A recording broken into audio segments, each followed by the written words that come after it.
Good morning students, स्वागत है आपका आज की मैथ्स की क्लास में। आज हम आलेख चैप्टर का अंतिम लेक्चर यानी कि पार्ट 4 लेने वाले हैं। ठीक है, तो सभी कॉन्सेप्ट्स हम लोगों ने पढ़ लिए हैं। अब हम क्या करेंगे, कुछ क्वेश्चंस बचे हुए हैं उनको देखते हैं। ठीक है, तो मैंने एक क्वेश्चन आपकी स्क्रीन पर लगाया हुआ है, क्वेश्चन नंबर 6। ठीक, पढ़ते हैं। एक विज्ञान पत्रिका में छपे लेख के अनुसार किसी स्थान विशेष पर रहने वाली चींटियों की चाल पर तापमान का प्रभाव पड़ता है। यदि किसी स्थान पर रहने वाली चींटियों की चाल व उसके स्थान के ताप के बीच में संबंध को समीकरण S बराबर T-20/5 से प्रदर्शित किया गया है, जहाँ T तापमान है डिग्री सेल्सियस में, व चाल सेंटीमीटर प्रति सेकंड में क्या है आपकी, S क्या है, चाल है। ओके, तब चींटियों की चाल T बराबर 25, 30, 35 और 40 रखते हुए, तापमान जो है आपका 25, 30, 35 और 40 रखते हुए तापमान व चाल में दर्शाने वाले संबंध को आलेख के रूप में प्रदर्शित कीजिए। ठीक है, आपको क्या करना है, टेम्परेचर दिया हुआ है 25 degree Celsius, 30 degree Celsius, 35 degree Celsius and 40 degree Celsius. In temperatures पे आपको बताना है कि चींटियों की चाल क्या होगी। ठीक है, यानी कि what will be the speed of ends at different temperatures, और इनके बीच में आपको क्या करना है, ग्राफ प्लॉट करना है। ठीक है, और उसके बाद आपको 5 क्वेश्चन दिए गए उनको सॉल्व करना है। तो क्वेश्चन देख लेते हैं। एक्स एक्सिस पर कौन सा आंकड़ा चुना गया आपके द्वारा, वाई एक्सिस पर कौन सा आंकड़ा चुना गया, एक्स और वाई पर आंकड़े दर्शाने के लिए आपने क्या पैमाना चुना, यानी कि आपको क्या बताना है, स्केलिंग क्या चुनी है आपने। चौथा क्वेश्चन है, जहां चींटियों की चाल 2.5 सेंटीमीटर प्रति सेकंड है, उस स्थान का तापमान क्या है। आपको बता रहा है कि 2.5 सेंटीमीटर पर सेकंड की अगर स्पीड है तो आप बताइए किस टेम्परेचर पे चल रहे होंगे। ठीक है, ओके। उसके बाद आखिरी क्वेश्चन दिया है आपको, यदि तापमान 30 से 40 डिग्री हो जाता है तो चींटियों की चाल में कितना परिवर्तन हो रहा है, मतलब आपका रेट ऑफ चेंज, ठीक है, क्या है, मतलब कितना आपका वेलोसिटी में या स्पीड में चेंजेस आ गए अगर टेम्परेचर 30 to 40 जा रहा है तो। ठीक है, तो मैंने क्वेश्चन आपको एक्सप्लेन कर दिया है, आप लोग बुक से इसको टैली कर सकते हैं। अब हम बढ़ेंगे इस क्वेश्चन को बनाने की तरफ। ठीक है, चलिए आगे बढ़ते हैं। तो हमको जो रिलेशन दिया गया है एंड्स की स्पीड में, एंड स्पीड, एंड की स्पीड किससे दर्शाई जा रही है, s बराबर T-20 अपॉन में 5। ठीक है, और एक किसमें है, सेंटीमीटर पर सेकंड में है। ऑल राइट, इतना सेंटीमीटर पर सेकंड आपको वेलोसिटी मिलेगा।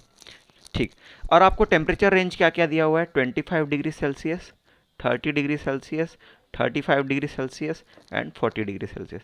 इन चारों टेम्परेचर पे आपको चेक करना है कि उसकी स्पीड क्या हो रही है। ठीक है, तो इसको हम लोग एक टेबुलर फॉर्म में लिख लेते हैं। ठीक, एक टेबल बना लीजिए, टेबल बनाना बहुत ज़रूरी होता है। ठीक है, तो एक तरफ मैं क्या लूँगा, टेम्परेचर टी, ओके, और दूसरी तरफ लूँगा चाल, ठीक है, यानी कि एस। ओके, तो पहला क्या था, 25 डिग्री सेल्सियस, दूसरा था 30 डिग्री सेल्सियस, तीसरा था 35 डिग्री सेल्सियस और चौथा था 40 डिग्री सेल्सियस। ठीक है, अब पुट करो, s बराबर T-20, यानी कि 25 माइनस 20 कितना हो जाएगा, 5, और 5/5 कितना हो जाएगा, 1। कैलकुलेशन नहीं समझ में आया तो देख लो, 25 माइनस 20/5 यानी कि 5/5 आ जाएगा 1। ठीक, तो ये काफ़ी इजी कैलकुलेशन है, कुछ नहीं करना आपको, सिर्फ वैल्यू रखो। 30 माइनस 20 यानी कि 10/5 यानी कि आ गया 2। 35 माइनस 20 यानी कि 15/5 यानी कि आ गया 3, और 40 माइनस 20 यानी कि 20/5 आ गया यानी 4। ठीक है, एक बार कैलकुलेशन देख लो, 35 माइनस 20/5 यानी कि 15/5 आ जाएगा 3। ठीक है, तो ये हो गया सिंपल सा कैलकुलेशन जो मुझे आपको दिखाना था। ठीक है, तो अब आपके पास वैल्यूज़ हैं, टी है और एस है ना, और आपके पास दो एक्सिस है, एक आश्रित चर होता है, एक अनाश्रित चर होता है, यानी कि एक डिपेंडेंट होता है, एक इंडिपेंडेंट होता है। तो यहाँ पे डिपेंडेंट कौन है, क्या आपका टी डिपेंडेंट है या आपका एस डिपेंडेंट है, आप बताइए। ठीक है, एस क्या है, चाल है, तो चाल किसी और चीज़ पे आश्रित हो रही है या तापमान किसी और चीज़ पे आश्रित हो रहा है। ठीक है, तो इस रिलेशन के अनुसार अगर आप देखेंगे तो टी जो है, हमको टी को क्या करना है, सिर्फ रखना है। टी में आपको रखना है 20, 25, 30, 40, जो भी रखना है चाहो आप रखो, तो टी में आपको सिर्फ रखना है, इसलिए टी क्या होगा आपका, अनाश्रित होगा। ये क्या होगा, अनाश्रित हो गया, यानी कि इंडिपेंडेंट होगा। ठीक है, तो टी जो होगा आपका इंडिपेंडेंट होगा, तो इसको हम क्या करेंगे, एक्स एक्सिस पर प्लॉट करेंगे। ठीक है, टी कहाँ पे प्लॉट होगा, एक्स एक्सिस पे प्लॉट होगा। वैसे ही आपका एस जो है वो क्या है, किस पे डिपेंड कर रहा है, टी पे डिपेंड कर रहा है। अगर आप एस का टी का वैल्यू हटा दोगे, बढ़ा दोगे, तो एस की वैल्यू भी चेंज हो जा रही है। तो इसलिए एस जो है आपका क्या है, डिपेंडेंट है, यानी कि आश्रित है। ठीक है, आश्रित चर है। तो इसको हम कहाँ पे प्लॉट करेंगे, वाई एक्सिस पे। ठीक है, तो ये आपका s जो है वाई एक्सिस पे प्लॉट होगा। अब आती है बात मिनिमम और मैक्सिमम वैल्यू की। तो देख लो t की मिनिमम वैल्यू क्या है, 25 है, मैक्सिमम वैल्यू क्या है, 40 है। लेकिन यहाँ पे देख लो t बराबर 5 डिग्री, 10 डिग्री, 15 डिग्री, 20 डिग्री दिया है क्या, नहीं दिया है। तो क्या हमको उन वैल्यूज़ को इस ग्राफ पेपर पर लिखने की ज़रूरत है, नहीं ज़रूरत है। मतलब अगर आप 5, 10, 15, 20 आप लिखोगे तो ग्राफ का इतना एरिया फिजूल में खाली जाएगा। तो उस एम्प्टी स्पेस को हम कैसे दर्शाते हैं, कैसे दर्शाते हैं आपको पता था, एक जिगजैग लाइन के माध्यम से दर्शाते हैं। तो हम लोग वही काम यहाँ पे करेंगे। मैंने क्या लिया, एक जिगजैग लाइन ले ली है। अब ये क्या हो गया, ये लाइन सीधी हो गई। ठीक है, तो ये जिगजैग लाइन का क्या मतलब है, यहाँ पे कुछ खाली स्थान है, एम्प्टी स्पेस है। एम्प्टी स्पेस कितना है वो छोड़ देते हैं। फिलहाल हम कहाँ से लेंगे वैल्यू, 25 डिग्री सेल्सियस, फिर आ जाएगा आपका 30 डिग्री सेल्सियस, फिर आ जाएगा आपका 35 डिग्री सेल्सियस, एंड एंड में आ जाएगा आपका 40 डिग्री सेल्सियस। चारों वैल्यूज आपने प्लॉट कर ली। इस एक्सिस पे आपने क्या लिया है, टी लिया हुआ है। ठीक, अब आपको क्या लेना है, एस लेना है। तो आप एस कहाँ पर प्लॉट करोगे, वाई एक्सिस पे, क्योंकि ये क्या है, डिपेंडेंट है, यानी कि आश्रित है। ओके, तो वाई क्या है, 1 2 3 4। ध्यान दो ये कंटिन्यूअस है, देख लो कोई भी चीज़ छूट नहीं रही। जीरो से अगर मैं 1 तक जाऊँ तो इंटरवल कितना आता है, 1 का ही आता है। डिफरेंस कितना आता है, 1 का आता है। तो इसको मैं डायरेक्टली प्लॉट कर सकता हूँ, 1 2 3 एंड 4। ओके, तो वैल्यूज़ को प्लॉट करेंगे, बहुत सिंपल है, कुछ नहीं है। सबसे पहले जब आपका टेम्परेचर 25 डिग्री सेल्सियस था तो चाल क्या आ रही थी, 1 आ रही थी। 25 पे कितनी आ रही थी, 1 आ रही थी। ओके, 30 पे कितनी आ रही थी, 2 आ रही थी। ओके, और 35 पे कितनी आ रही थी, 3 आ रही थी। अल्टीमेटली 40 पे कितनी आ रही थी, 4 आ रही थी। ठीक है, तो ये आपको देखने को मिलेगा, एक सीधी सरल रेखा मिलेगी। ठीक है, स्ट्रेट लाइन मिलने वाला है एक। पीछे यहाँ जीरो की तरफ मत मिलाएं, क्योंकि यहाँ पे एम्प्टी स्पेस है, समझ रहे हो। ये कभी भी यहाँ पर जाके नहीं काटेगा, क्योंकि बीच में क्या बचा है, 25 है, 15 है, 10 है, 5 है, वो सारी चीज़ें वैल्यूज़ नहीं लिखी है ना आपने। तो ये ऐसा मत समझना कि ये जीरो से पास हो रहा है। ठीक है, कभी भी ऐसी गलती मत करना। ओके, तो आपने ग्राफ की वैल्यूज़ प्लॉट कर ली है। मैं कोऑर्डिनेट्स लिख देता हूँ आपके लिए। 25 1, फिर आ जाएगा आपका 32, फिर आपका आ जाएगा 35 3, और फिर आ जाएगा आपका 44। ठीक है, तो ये हो गए कोऑर्डिनेट्स एक्स एंड वाई के। अब आपको क्या लिखनी थी, स्केलिंग लिखनी थी। ठीक है, तो स्केलिंग आपको पता है कहाँ पे लिखनी होती है, अपर राइट कॉर्नर में, ऊपर के दाएं कोने में लिखना होता है स्केलिंग, यानी कि पैमाना। तो मैं यहाँ पे स्केलिंग क्या ले रहा हूँ, एक्स एक्सिस में स्केलिंग मैंने ली है 1 यूनिट, यानी कि 1 इकाई बराबर 5 डिग्री सेल्सियस। ओके, यहाँ देख लो 1 इकाई बराबर मैंने कितना लिया है, 5 डिग्री सेल्सियस लिया हुआ है। ठीक, तो मैंने ये पैमाना लिख दिया। इसके बाद आगे बढ़ते हैं, वाई एक्सिस पे क्या लिया हुआ है, 1 इकाई बराबर कितना लिया है, 1 सेंटीमीटर पर सेकेंड। ठीक है, ध्यान दो, यूनिट का ध्यान देना है। चाल क्या है आपका, सेंटीमीटर पर सेकेंड में है, इसीलिए 1 इकाई बराबर 1 सेंटीमीटर पर सेकेंड। ये हो गई आपकी स्केलिंग। तो आप स्केलिंग दर्शा दीजिए, ग्राफ बना दीजिए, उसके बाद कोऑर्डिनेट्स लिख दीजिए, आपका काम खत्म हो गया। अब इसके बाद 5 क्वेश्चन दिए हुए थे। तो पहला क्वेश्चन आपको बोल रहा था एक्स एक्सिस पर आपने कौन सा आंकड़ा चुना। ठीक है, एक्स एक्सिस पर आपने कौन सा आंकड़ा चुना, क्वेश्चन नंबर 1 कह रहा है। तो आप देख लो एक्स एक्सिस पर आपने किसको लिया, टी को लिया। ठीक ठीक, टी क्या है, इंडिपेंडेंट है, इसलिए टी को लिया गया। वाई एक्सिस पर आपने कौन सा आंकड़ा चुना, वाई एक्सिस पे आपने क्या लिया है, डिपेंडेंट वेरिएबल, यानी कि आश्रित चर को लिया है, वो कौन सा है, एस है।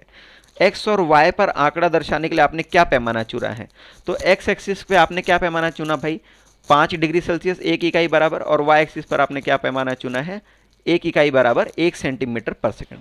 क्वेश्चन नंबर 4 की तरफ बढ़ते हैं। जहां चींटियों की चाल 2.5 सेंटीमीटर प्रति सेकंड है, वहां पर तापमान क्या है। तो आप मुझे बताइए, क्या आपको कहीं दिख रहा है 2.5 सेंटीमीटर प्रति सेकंड टेम्परेचर, सॉरी चाल। आप देख लो, यहाँ 1 है, यहाँ 2 है, फिर उसके बाद 3 है। तो 2.5 कहाँ आएगा सेंटीमीटर पर सेकंड में, बीच में आएगा कहीं। ठीक है, वो कहाँ पे आएगा, बीच में आएगा। तो जब आप इसको ग्राफ पेपर पर ऐसे आगे की तरफ बढ़ाओगे, इस प्रकार से आगे की तरफ बढ़ाओगे, तो ये बीच में कहीं बिंदु लाइन को काटेगा। ठीक है, और जब उसको आप एक्स एक्सिस पर गिराओगे, एक्स एक्सिस पर, तो कहाँ मिलेगा आपको, कहाँ पर मिलेगा? समथिंग आपका 30 एंड 35 के बीच में, यानी कि 32.5 के आसपास पे मिलेगा। ठीक है, 32.5 के आसपास पे मिलेगा। तो ये आपका आंसर होना चाहिए। फिर भी मैं आपके लिए इसको कैलकुलेशन से भी वेरीफाई कर लेता हूँ एक बारी। तो कैलकुलेशन पे अगर जाएंगे तो आपका s बराबर कितना आना चाहिए? 2.5 सेंटीमीटर पर सेकंड आना चाहिए। s बराबर t माइनस 20/5। अब आप इसको सिंप्लीफाई करोगे तो t की वैल्यू आ जाएगी। तो 5 इंटू 2.5 कितना हो जाएगा? 12.5 हो जाएगा। t माइनस 20, तो t की वैल्यू आ गई 32.5 यहाँ पर भी। ये कैलकुलेशन से आया है। ठीक है, कौन से कैलकुलेशन से? ये आपको दिया गया था समीकरण, उसके कैलकुलेशन से। अगर आप कैलकुलेशन पे ना जाएं, क्योंकि आपको बोला नहीं है कैलकुलेशन करने के लिए, आप सीधे ग्राफ से प्लॉट करेंगे तो 32.5 पे आपको मिलेगा बिंदु। ठीक है, ये वाला पॉइंट क्या कहलाएगा? 32.5। तो आपको चौथा सवाल पूछा था 2.5 सेंटीमीटर प्रति सेकंड पे तापमान क्या होगा? तो आप कहोगे सर 32.5 डिग्री सेल्सियस तापमान होगा। ठीक है, समझ में आ गया क्या? ओके, क्वेश्चन नंबर 5 की तरफ बढ़ते हैं। क्वेश्चन नंबर 5 क्या कह रहा है? यदि तापमान 30 से 40 हो जाए तो चींटियों की चाल में क्या परिवर्तन आ रहा है? देखो, तापमान 30 से 40 हो रहा है, मतलब 30 से जब 40 हो गया तो टेम्परेचर कहाँ तक पहुँच गया? यहाँ से लेकर यहाँ तक पहुँच गया। तो आप देखोगे यहाँ पे और यहाँ पे टेम्परेचर का फ़र्क कितना है? 1 इकाई का फ़र्क है क्या? नहीं सॉरी, वेलोसिटी का डिफरेंस कितना है? 1 इकाई का फ़र्क है।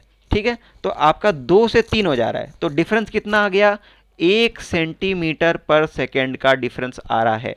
कहाँ से कहाँ तक में? 30 से 35 अगर हो जा रहा है, सॉरी 30 से 40 बोला था क्या? 30 से 40 में, तो आप 30 से 40 जाओगे तो कितना डिफरेंस आया? देखो 30 से 40 में वाई एक्सिस में देखो कितना डिफरेंस आ रहा है? 2 से आप 4 पहुंच जा रहे हो, 2 से 4 पहुंच रहे हो, है ना? तो टोटल कितना आ जाएगा? 2 सेंटीमीटर पर सेकंड का डिफरेंस आ जाएगा। ठीक है, आई होप यहाँ तक आपको समझ में आ गया होगा। ग्राफ से आप डाटा कैसे एनालाइज कर सकते हो आपको समझ में आ गया होगा। तो आपको इस प्रकार से कोई भी ग्राफ दिया गया हो तो उससे जानकारी क्या करनी है? पढ़नी है, समझनी है। ठीक है, कोई भी दिक्कत या डाउट हो मुझे बताएं। चलिए अगले क्वेश्चन की तरफ बढ़ते हैं। ओके, नेक्स्ट क्वेश्चन की तरफ बढ़ते हैं। नेक्स्ट क्वेश्चन आपको क्वेश्चन नंबर 8 बता रहा हूं मैं। ठीक है, पेज नंबर 186 पर मिल जाएगा आपको। यहाँ पर क्या दिया हुआ है? 2 रिलेशंस दिए हुए हैं और 2 रिलेशंस के हिसाब से आपको ग्राफ में वैल्यू प्लॉट करनी है। ठीक है, तो यहाँ पे क्या करने वाले हैं हम लोग? 2 ग्राफ एक ही ग्राफ पेपर पे, यानी कि एक ही कार्टेशियन प्लेन पे 2 लाइनें प्लॉट करेंगे। ठीक है, क्योंकि 2 इक्वेशन दिए गए हैं और उनको हम लोगों को क्या करना है? आपस में कंपेयर करना है। ठीक है, उनको आपस में क्या करना है? कंपेयर करना है।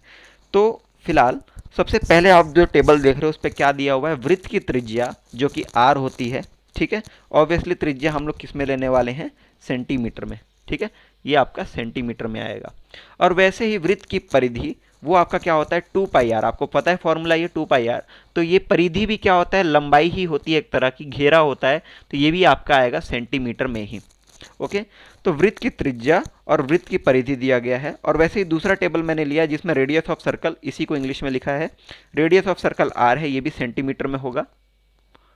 और वैसे ही एरिया ऑफ सर्कल क्या दिया है? पाई आर स्क्वायर। आप जानते हो एरिया का फॉर्मूला क्या होता है? क्षेत्रफल का पाई आर स्क्वायर होता है। तो ये आ जाएगा आपका सेंटीमीटर स्क्वायर में।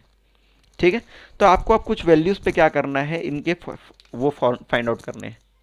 क्या फाइंड आउट करने हैं? रेस्पेक्टिव जो भी बोला हुआ है। जैसे अगर परिधि बोला तो परिधि फाइंड आउट करेंगे, अगर आपको एरिया बोला तो एरिया फाइंड आउट करेंगे। तो चलिए देखते हैं। सबसे पहले रेडियस क्या दिया हुआ है? 2 दिया है, फिर 4 दिया है, फिर 6 दिया है, 8 दिया है और 10 दिया है। ठीक है, और वैसे यहाँ पे रेडियस क्या दिया? 1 दिया है, 2 दिया है, 3, 4 एंड 5। तो चलिए वृत्त की परिधि निकाल लेते हैं, यानी कि पेरीमीटर निकाल लेते हैं। क्या होता है? 2πr। तो 2 into pi into R, R क्या है? 2 है, तो 2 टू द 4, ये आ जाएगा आपका 4π। ठीक है, और वैसे ही 2πr फिर से देखो, 2 इंटू पाई इंटू 4 यानी कि हो जाएगा 8π। फिर आपका आ जाएगा 6 दूनी 12π, फिर आपका आ जाएगा 8 दूनी 16π और आपका 10 दूनी 20π। ठीक है, कंफ्यूज होने की जरूरत नहीं है। सिर्फ क्या किया है? रेडियस की वैल्यू को 2πr में रख दिया है और पाई की वैल्यू सब्सटीट्यूट नहीं की है मैंने। समझ रहे हो?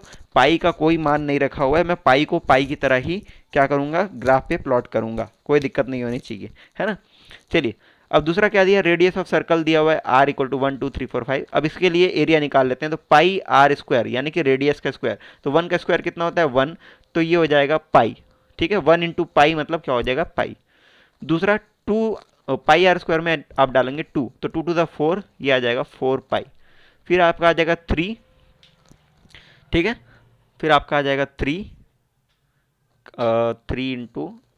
सॉरी 9 पाई। उसके बाद आ जाएगा 4 4 16 पाई, ठीक, और आपका आ जाएगा वैसे ही 5 5 25 पाई, ठीक है। तो यहाँ पे मैंने सारी वैल्यूज लिख ली हैं, वृत्त की त्रिज्या और वृत्त की परिधि, वृत्त की त्रिज्या और वृत्त का क्षेत्रफल, ठीक है। ओके, तो ये आपको डेटा पहले ही दिया हुआ था। वैसे तो मैंने क्वेश्चन रीड करने में थोड़ी गलती कर दी थी, मैं आपको क्वेश्चन फिर से बता देता हूँ। यहाँ पे क्या बोल रहा है, दो सारणियाँ दी गई हैं, दो टेबल दिया गया है, और आपको दोनों टेबल का क्या करना है, ग्राफ प्लॉट करना है, ठीक है। दोनों टेबल का क्या प्लॉट करना है, ग्राफ प्लॉट करना है। ध्यान दो, मैंने पहले आपको क्या बोला था, गलत बोल दिया था कि इन दोनों को हम एक ही ग्राफ पर प्रदर्शित करेंगे, ठीक है, इन दोनों को एक ही ग्राफ पर प्रदर्शित करेंगे, ऐसा बोला था। ऐसा नहीं हो पाएगा, ठीक है, ऐसा नहीं हो पाएगा। क्यों नहीं हो पाएगा, मैं आपको बता रहा हूँ।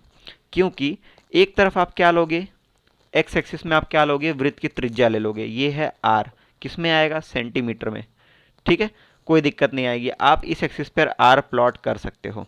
लेकिन वाई एक्सिस पर आप क्या लोगे, बताओ मुझे। अगर वाई एक्सिस पर आप परिधि लेते हो, है ना, परिधि यानी कि पेरीमीटर लेते हो, तो पेरीमीटर आता है सेंटीमीटर में, ठीक है। और वैसे ही आपका एरिया ऑफ सर्कल भी आप अगर आप इसी वाई एक्सिस पर ले लोगे तो वो आ जाएगा, एरिया आ जाता है सेंटीमीटर स्क्वायर में। तो देख लो टोटल वैल्यूज कितनी होनी चाहिए ग्राफ में प्लॉट करने के लिए, एक एक्स एक्सिस एक वाई एक्सिस। तो दो टाइप के आंकड़े के बीच में ग्राफ होता है, तीन टाइप के आंकड़ों के बीच में ग्राफ नहीं होता, समझ रहे हो। पहला पेरीमीटर, दूसरा एरिया, तीसरा रेडियस, इन तीनों के बीच में एक ग्राफ प्लॉट नहीं हो सकता, इसीलिए एक साथ प्लॉट नहीं करना है, इनको अलग अलग प्लॉट करेंगे, ठीक है। तो और सिंपल हो जाता है क्वेश्चन, क्वेश्चन में कुछ नहीं रखा हुआ, सिर्फ आपको ग्राफ प्लॉट करना है। और उसके बाद वो पूछ रहा है इनकी ढाल बताइए, ठीक है, इनकी ढाल बताइए यानी कि स्लोप बताइए, कौन सा वाला स्लोप जो है x2 minus x1 y2 minus y1 upon x2 minus x1 बराबर बराबर है। तो इन दोनों डेटास को आप बुक से मैच करेंगे। मैं सिर्फ आपके लिए ग्राफ प्लॉट कर देता हूँ, ठीक है, मैं आपके लिए इसका ग्राफ प्लॉट करता हूँ। ओके, चलिए आगे बढ़ते हैं, प्लॉट करते हैं। पहले ग्राफ में डेटा दिया हुआ था 2 4 6 8 10, और उसके हिसाब से वृत्त की परिधि यानी कि पेरीमीटर कितना आया हुआ था, 4 पाई 8 पाई 12 पाई 8 16 पाई 20 पाई, ठीक है। तो हम लोग इस ग्राफ को प्लॉट करेंगे। सबसे पहले वैल्यू दिया था 2, फिर आया था 4, फिर आया था 6, फिर आया था 8, और उसके बाद आया था 10। तो 2 4 6 8 एंड 10 ये आर है, और सभी आर क्या में होगा, सेंटीमीटर में होगा, ठीक है। ये आपका एक्स एक्सिस की तरफ हो गया, ठीक। और वैसे ही वाई एक्सिस के लिए पेरीमीटर कितना आया था, 4 पाई 8 पाई 12 पाई 18 पाई 16 पाई और 20 पाई। तो देख लो ये भी कंटिन्यूस डाटा है। 4 पाई और 8 पाई के बीच में डिफरेंस कितना है, 4 का डिफरेंस है ना, 4 पाई का डिफरेंस है।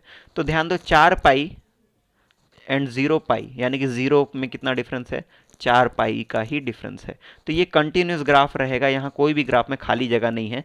तो आपको हैच वाली लाइन यानी कि जिगजैग लाइन लेने की ज़रूरत नहीं है, हम लोग इसको डायरेक्टली प्लॉट कर सकते हैं। 0 से 4 पाई, ठीक है, फिर आ जाएगा आपका 8 पाई, फिर आ जाएगा 12 पाई, फिर आएगा आपका 16 पाई, एंड लास्ट में आ जाएगा 20 पाई।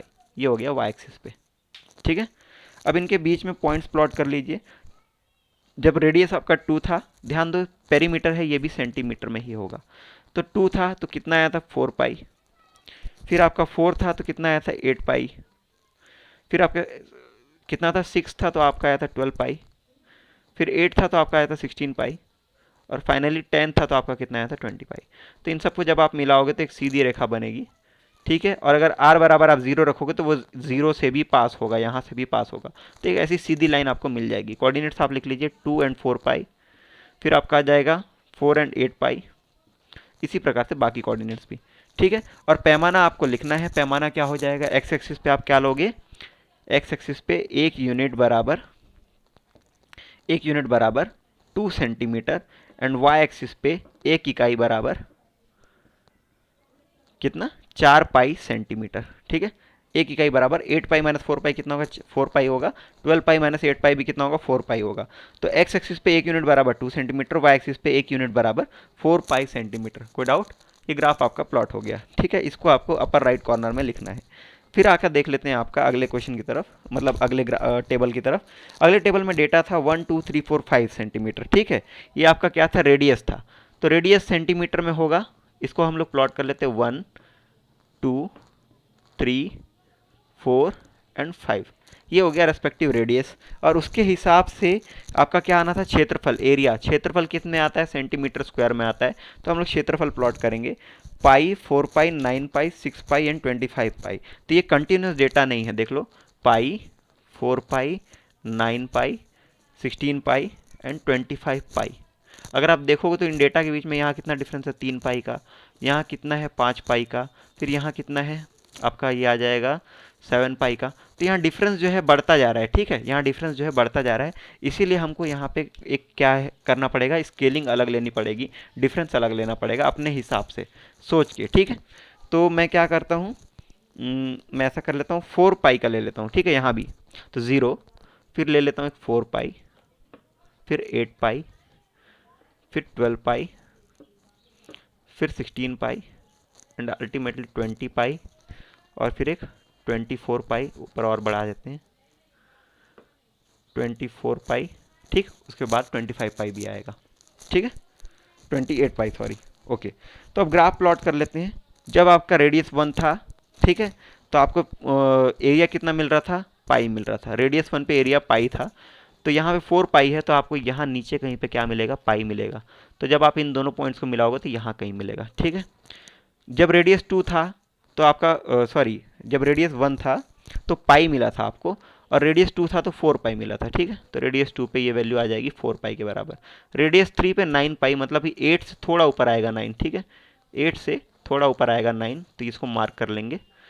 और उसके बाद आ जाएगा आपका 4 पे 16 पाई था, तो ये आप 16 पाई की तरफ बढ़ जाओ ऊपर, और फिर 5 पे 25 पाई, तो 24 पाई से थोड़ा ऊपर एडजस्ट करेंगे, ठीक है, 24 पाई से थोड़ा ऊपर। तो आपका ये जो ग्राफ है, इस 0 पे 0 यहाँ भी होगा। अगर आप रेडियस 0 रखते हो तो आपका एरिया भी कितना है, 0। तो आप इन पॉइंट्स को ऐसे फ्री हैंड मिलाइए, सॉरी ये थोड़ी गलती हो गई, दोबारा बना देता हूँ। तो आप इसको फ्री हैंड मिलाते जाइए, स्मूथ कर्व बनाना है ऐसे एक, ठीक है, ओके। तो ये आपका ग्राफ जो है इस टाइप से बनेगा, ऐसे चढ़ता हुआ बनेगा, ठीक है। ये ग्राफ आपका ऐसे चढ़ता हुआ बनेगा। आप यहाँ पे कोऑर्डिनेट लिख सकते हो, 1 पे पाई, 2 पे 4 पाई, 3 पे 9 पाई, 4 पे 16 पाई, 5 पे 25 पाई, ठीक है। ये आपका हो गया ग्राफ। ग्राफ के साथ आपको क्या लिखना होता है, पैमाना। तो एक्स एक्सिस पर आपने क्या लिया है, 1 सेंटीमीटर, या फिर 1 यूनिट बराबर 1 यूनिट बराबर 1 सेंटीमीटर। वाई एक्सिस पे 1 यूनिट बराबर 4 पाई सेंटीमीटर स्क्वायर, ठीक है, ध्यान दो 4 पाई सेंटीमीटर का स्क्वायर, क्योंकि ये एरिया प्लॉट किया है आपने, है ना। तो ये इस टाइप से प्लॉट हो रहा है। तो आपने ये क्या लिख लिया, स्केलिंग लिख ली, यहाँ भी, ठीक है। अब लास्ट में आपको एक डेटा कंपेयर करने बोला था, ठीक है, वो मैं आपको बता देता हूँ। क्या x2 minus x1, y2 minus y1, आपका ये पूछा था y2 माइनस y1 अपॉन में x2 माइनस x1 बराबर, आपका ये जो फॉलो होता है ये कांस्टेंट है या नहीं है, मतलब ये आपका चेंज तो नहीं हो रहा। ये पूछना क्या चाह रहा है, y2 माइनस y1 बटे x2 माइनस x1 बराबर होगा क्या y3 माइनस y2 अपॉन में x3 माइनस x2 के। और इसी प्रकार से y4 माइनस y3 अपॉन में x4 माइनस x3, ये आपस में सब बराबर है क्या, कांस्टेंट है या नहीं है, ये एक नियत वैल्यू रखता है या नहीं रखता है। ये आपको दोनों ग्राफ पर चेक करना है, ठीक है, इन दोनों ग्राफ पर, पहले इस पे और फिर दूसरे इस पे चेक करना है। तो भाई आपको पता है जब भी ये क्राइटेरिया फॉलो होता है तो लाइन कैसी बनती है, सीधी बनती है, स्ट्रेट लाइन, लीनियर ग्राफ बनता है। तो आप यहाँ से देख कर ही बता सकते हो कौन सा फॉलो कर रहा होगा, कौन सा नहीं फॉलो कर रहा होगा। ऑब्वियस सी बात है, ये वाला जो ग्राफ है ये इस क्राइटेरिया को फॉलो करेगा, ये वाला ग्राफ जो है इस क्राइटेरिया को फॉलो नहीं करेगा, ठीक है। फिर भी हम लोग वेरीफाई कर लेते हैं, है ना, वेरिफिकेशन कर लेते हैं। तो वैल्यूज़ कुछ कुछ लेंगे हम लोग और उनको इक्वेट करके देखेंगे कि आ रहा है या नहीं आ रहा है, ठीक। थोड़ी जगह है, मैं यही बता देता हूँ आपको। तो यहाँ पे मान लो इसको x1 y1, x2 y2, x3 y3, x4 y4, x5 y5, ठीक है। तो अब यहाँ पे सॉल्यूशन करके देखो, y2 माइनस y1 यानी कि 8 पाई माइनस 4 पाई अपॉन में x2 माइनस x1 यानी कि 4 माइनस 2, ठीक। और बराबर अगला वैल्यू क्या है, 4 पाई 8 पाई था, यहाँ पे 6 है और यहाँ पे 12 पाई था, ठीक है। तो नेक्स्ट वैल्यू क्या हो जाएगी, 12 पाई माइनस 8 पाई अपॉन में 6 माइनस 4। और अगली वैल्यू अगर आप लेते हो और आगे लेते हो तो 8 आएगा यहाँ पे, और यहाँ पे आएगा 16 पाई। ठीक है, तो यहाँ पे आ जाएगा आप 16 पाई माइनस 12 पाई अपॉन में 8 माइनस 6। ठीक है, तो अब अगर सभी को सॉल्व करोगे, आप सभी को सिंप्लीफाई करते हो, तो क्या वैल्यू मिलेगी आपको? देखो 8 पाई माइनस 4 पाई कितना हो गया? 4 पाई अपॉन में 2। यहाँ भी आ जाएगा 4 पाई अपॉन में 2, यहाँ भी आ जाएगा 4 पाई अपॉन में 2। तो आप बोल सकते हो ये सब किसके बराबर है? एक कांस्टेंट सी के बराबर है। सी कांस्टेंट क्या है? 4 पाई अपॉन 2। समझ में आया क्या? सी कांस्टेंट क्या है? 4 पाई अपॉन 2। तो यहाँ पे x2 minus y2 minus y1 upon x2 minus x1 will be equal to y3 minus y2 upon में x3 माइनस x2। तो ये क्राइटेरिया जो फुलफिल होना था वो कौन सा ग्राफ फुलफिल कर रहा है? पहला वाला कर रहा है, इसीलिए एक लीनियर ग्राफ है, एक रैखिक ग्राफ है। ठीक है, रैखिक आलेख है। जबकि दूसरे वाले के लिए देख लो आप, दूसरा वाला इस क्राइटेरिया को फुलफिल नहीं करेगा क्योंकि वो एक लीनियर ग्राफ नहीं है। तो अगर आपको प्लॉट चेक करना है तो आप क्या कर सकते हो? 4 पाई माइनस पाई अपॉन में 2 minus 1 equal to 9 pi minus 4 pi upon में 3 माइनस 2। तो चेक करो ये बराबर आ रहे हैं क्या? 4 पाई माइनस पाई कितना होता है? 3 पाई, और ये इधर क्या आएगा? 9 पाई माइनस 4 पाई 5 पाई। तो 3 पाई और 5 पाई बराबर होते हैं क्या? नहीं होते हैं। ठीक है, तो this graph will not be a linear graph. ये ग्राफ एक रैखिक ग्राफ नहीं है, रैखिक आलेख नहीं है। ये वाला ग्राफ एक रैखिक आलेख है। ठीक है, तो ये हो गया कंपैरिजन पॉइंट ऑफ व्यू। कुछ क्वेश्चंस मैंने आपको बताने थे। अभी एक क्वेश्चन और देख लेते हैं। क्वेश्चन नंबर 9 पढ़ते हैं। किसी शहर में एक दिन में दर्ज तापमान के आंकड़े ग्राफ द्वारा दर्शाए गए हैं। दिए गए ग्राफ के आधार पर निम्नलिखित प्रश्नों के उत्तर दीजिए। आपको क्वेश्चन नंबर 9 का ग्राफ साइड में दिया हुआ है। ठीक है, तो आपको इस ग्राफ को देखकर जो सवाल पूछे गए हैं वो बताना है ना? तो सबसे पहला क्वेश्चन क्या दिया है आपको? सुबह 6 बजे, सॉरी ग्राफ एक बार पढ़ लेते हैं। समय वर्सेस तापमान का ग्राफ है। तो समय कहाँ से कहाँ तक दिया है? 12 AM, 3 AM, 6 AM, 9 AM, 12 AM, 3 PM, sorry 12 PM, फिर 3 PM, 6 PM एंड 9 PM। ठीक है, और इसके अकॉर्डिंगली टेम्परेचर आपको दिया 5, 10, 15, 20, 25, 30 एंड 35। एक्स एक्सिस पे क्या दिया है आपको? टाइमिंग दी गई है। वाई एक्सिस पे क्या दिया है आपको? टेम्परेचर दिया गया है, और इसके बीच में ग्राफ प्लॉट किया गया है। ठीक है, एक लाल लाइन से आप देख पा रहे होंगे, है ना? तो अब क्वेश्चन पढ़ते हैं। सुबह 6 बजे शहर का तापमान क्या था? सुबह 6 बजे मतलब 6 AM होता है। ठीक है, सुबह 6 बजे मतलब क्या होता है? 6 AM। तो 6 AM पे आप क्या देख पा रहे हो? 6 AM पे आपका टेम्परेचर आ रहा है 25 से थोड़ा नीचे है। ठीक है, 20 और 25 के बीच में दिख रहा है मुझे। ओके ओके, तो ये समथिंग आपका 24 होगा या 23 डिग्री सेल्सियस होगा। ठीक है, अगर ग्राफ बेहतर होता तो हम लोग बता सकते थे। आप मान लो 24 डिग्री सेल्सियस के आसपास है। ठीक है, और उसके बाद बोल रहा है दोपहर 3 बजे का तापमान कितना होगा? दोपहर 3 बजे यानी कि 3 PM, है ना? तो 3 PM पे आपको टेम्परेचर क्या मिल रहा है? 30 के आसपास मिल रहा है। कितना मिल रहा है? 30 डिग्री सेल्सियस के आसपास मिल रहा है। आप अपनी बुक से मैच करेंगे तो आपको समझ में आएगा। फिर इसके बाद पूछा आपको किस समय दिन का तापमान 30 डिग्री था? तो 30 डिग्री कब था भाई? 30 डिग्री आपका तापमान कब था? लगभग 3 PM के आसपास में था। ओके, ठीक है। उसके बाद पूछ रहा है आधी रात 12 बजे तापमान कितना रहा होगा? तो आधी रात 12 बजे मतलब क्या होता है? 12 AM होता है। ध्यान दो, रात को जो 12 बजते हैं उसको क्या कहते हैं हम लोग? AM कहते हैं, और दोपहर में जो 12 बजते हैं उसको क्या कहते हैं? PM कहते हैं। तो रात 12 बजे बोल रहा है तो मतलब 12 AM पे बोल रहा है। तो 12 AM पे आपका तापमान कितना रहा होगा? तो आप देख सकते हो 25 से थोड़ा ऊपर, यानी कि 26 आप मान सकते हो उसको। ठीक है, 26 डिग्री सेल्सियस रहा होगा आधी रात 12 बजे तापमान। उसके बाद आपको अंतिम क्वेश्चन पूछा है रात 9 बजे तापमान कितना रहा होगा? ठीक है, रात 9 बजे तापमान कितना रहा होगा? तो आप 9 बजे लास्ट में लास्ट एक पॉइंट देख सकते हो, तो ये समथिंग 25 से ऊपर ये भी आ रहा है। ठीक है, 26 या 27 पे होगा। ठीक है, आप स्केल के माध्यम से आप इसको क्या करेंगे? मैच करेंगे। आप स्केल के माध्यम से इस पॉइंट को यहाँ तक ले जाएं और कंपेयर करके देखें कि कितना वैल्यू आ रहा है। तो 26 या 27 मुझे दिख रहा है। एक बार आप भी इसको टैली करके बनाएंगे। ठीक है, इसी प्रकार से एक क्वेश्चन आपको और दिया है, क्वेश्चन नंबर 10। क्वेश्चन नंबर 10 आपको दिया गया है, स्क्रीन पर लगा दूं। ओके, ठीक, उसका एक ग्राफ भी है। तो क्वेश्चन नंबर 10 पढ़ते हैं। एक शहर में किसी पूरे दिन वायु के प्रदूषण का स्तर नापा गया। इसे ग्राफ द्वारा प्रदर्शित किया गया है। दिए गए ग्राफ को देखिए और निम्न सवालों का जवाब दीजिए। तो यहाँ पे समय वर्सेस प्रदूषण का ग्राफ है, यानी कि टाइम वर्सेस पॉल्यूशन का ग्राफ दिया हुआ है। ठीक है, ओके। तो टाइम वर्सेस पॉल्यूशन का ग्राफ है, पीपीएम दिया हुआ है। ठीक है, ध्यान दो बच्चों, पीपीएम क्या होता है? पार्ट्स पर मिलियन होता है। ठीक है, पार्ट्स पर मिलियन होता है पीपीएम। ये क्या है? जब बहुत ही कम क्वांटिटी में किसी एक भारी मात्रा में अवेलेबल होता है, उसको हम क्या में नापते हैं? पीपीएम में नापते हैं। जैसे आपके पास 10 लाख कण हैं किसी चीज़ के, ठीक है, 10 लाख कण हैं, तो आप उसको क्या बोलोगे? 1 मिलियन बोलोगे। ठीक है, तो 1 मिलियन में कितना होता है? 10 लाख होता है। तो आपके पास 10 लाख कण है, उसमें अगर 6 कण मान लो किसके हैं? आपके मान लो नाइट्रोजन के हैं, 6 कण हैं। सॉरी, नाइट्रोजन के तो नहीं होंगे। मान लो एक हीलियम, कोई और गैस मान लो, ठीक है, मान लो स्ट्रॉन्शियम के हैं। 6 कण आपके अवेलेबल हैं किसमें? 10 लाख कणों में। तो आपका 6 कण 10 लाख कणों के कंपैरिजन में क्या है? बहुत कम है, बहुत ज़्यादा कम है। तो उसको हम लोग किस में दर्शाते हैं? पीपीएम में दर्शाते हैं, पार्ट्स पर मिलियन में। समझ में आया क्या? 6 पीपीएम अगर कोई चीज़ बोल रहा है, मतलब उसका 6 हिस्सा होगा 10 लाख में। अगर कोई चीज़ बोल रहा है 250 पीपीएम है, मतलब उसका मतलब क्या होता है? 250 उसकी संख्या है कितने में? 10 लाख में। समझ में आया क्या?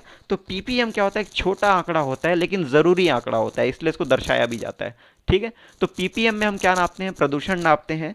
तो अब यहाँ पे क्या दिया हुआ है? प्रदूषण का स्तर दिया है पीपीएम में, और अलग अलग टाइम के बीच में दिया हुआ है। तो आप देख सकते हो 1 AM, 4 AM, 8 AM, 12 Noon, 4 PM and 6 PM को आपको दिया गया है टाइमिंग, और उसके अनुसार आपको ग्राफ प्लॉट किया गया है। तो चलिए कुछ सवालों का जवाब देते हैं। सुबह 8 बजे प्रदूषण का स्तर कितना पाया गया? तो सुबह 8 बजे मतलब 8 AM पे, 8 AM पे अगर आप प्रदूषण चेक करेंगे तो लगभग 200 से थोड़ा नीचे दिख रहा है मुझे। ठीक है, तो ये लगभग 180 के आसपास आप मान सकते हो, 180 या 185 के आसपास। आप स्केल से मैच करना तो आपको बेहतर समझ में आएगा। ठीक है, तो यहाँ पे 180 या 190 पीपीएम के आसपास आपको पॉल्यूशन मिल रहा है सुबह 8 बजे। प्रदूषण स्तर सबसे अधिक किस समय पर दर्ज किया गया था? तो सबसे अधिक प्रदूषण आप देख लो, ये वाली पॉइंट जो है सबसे ऊपर है, ये वाली पॉइंट है ना, तो ये पॉइंट जो सबसे ऊपर है ये कितने पे है? लगभग 250 से थोड़ा नीचे है ना, तो 240 पीपीएम मान सकते हो आप। तो अधिकतम पॉपुलेशन कितना है? 240 पीपीएम के आसपास है, यानी कि 240 पार्ट्स पर मिलियन के आसपास है। दोपहर बाद 4 बजे प्रदूषण कितना स्तर पाया गया? ठीक है, तीसरा क्वेश्चन है, दोपहर बाद 4 बजे प्रदूषण का स्तर क्या पाया गया? तो 4 बजे आपके दोपहर में पॉल्यूशन कितना था? देखो 4 PM पे पॉल्यूशन आपको मिल जाएगा 150 पीपीएम के आसपास। ठीक है, 150 पीपीएम एग्जैक्टली होगा, शायद आप एक बार टैली कर लेना इसको। ठीक, दोपहर 12 बजे और शाम 6 बजे तक प्रदूषण में कितना अंतर पाया गया? तो दोपहर 12 बजे और शाम 6 बजे पॉल्यूशन के स्तर में कितना अंतर पाया गया? तो दोपहर 12 बजे अगर आप देखो तो ये समथिंग 225 या 230 पीपीएम दिख रहा है मुझे। तो 230 पीपीएम दोपहर 12 बजे, और शाम 6 बजे कितना? 140 या 145 पीपीएम। तो 230 और 140 में आप डिफरेंस निकाल लो, तो ये आपका लगभग 60 इधर 30 उधर 90 के आसपास, 90 पीपीएम के आसपास जो है पॉल्यूशन में गिरावट आई है। ठीक है, तो ये कंपैरेटिव डाटा है, आपको डाटा को ऐसे समझना है, ग्राफ को ऐसे समझना है। आखिरी क्वेश्चन दिया, रात 1 बजे से सुबह 4 बजे तक प्रदूषण में कितनी गिरावट आई? तो रात 1 बजे से लेकर सुबह 4 बजे के बीच में अगर आप कितनी गिरावट आई पूछ रहा है आपसे, तो सुबह 4 बजे आपका 150 पीपीएम था, सुबह 4 बजे 150 पीपीएम था, 150 पीपीएम था, और रात को 1 बजे आपका 240 पीपीएम था। तो 240 पीपीएम से 150 पीपीएम, तो यहाँ 40 और इधर 50, तो यह टोटल 90 पीपीएम का गिरावट आया है रात 1 बजे से सुबह दोपहर 4 बजे तक में। ठीक है, सॉरी, रात 1 बजे से सुबह 4 बजे पूछा है, दोपहर 4 बजे नहीं, सुबह 4 बजे। तो ये 180 पीपीएम के आसपास दिख रहा है मुझे, 190 पीपीएम मान लो। तो 240 से 190, 50 पीपीएम का डिफरेंस आपको आ गया है कब? रात 1 बजे से सुबह 4 बजे के बीच में। ठीक है, आई होप आपको ये लेक्चर अच्छा लगा। इस लेक्चर को कंप्लीट करें और ग्राफ को समझना, एनालाइज करना शुरू कर दें। ठीक है, कभी भी आपको कोई ग्राफ मिलता है तो उसको पढ़ने का और समझने की कोशिश करें। चलिए आगे बढ़ते हैं, सॉरी क्लास ख़त्म करते हैं। Thank you.